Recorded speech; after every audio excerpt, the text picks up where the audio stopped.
Hey, what's going on, guys? So in today's video, I am going to show you how do you send PDF file in Facebook Messenger. Now, this is going to be quick and easy, so let's start. So I have here my Google Docs already opened. This is where I keep my PDF files. So what you can do here is choose a file that you want to send. Now let's take this one for example. Tap on the three dots on the side. Now scroll down and choose send a copy. Now from the next options, choose PDF and tap OK.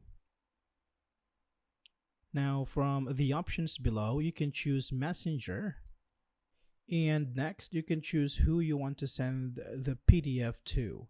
Once it's done, you can tap on send and the PDF will be sent to that contact.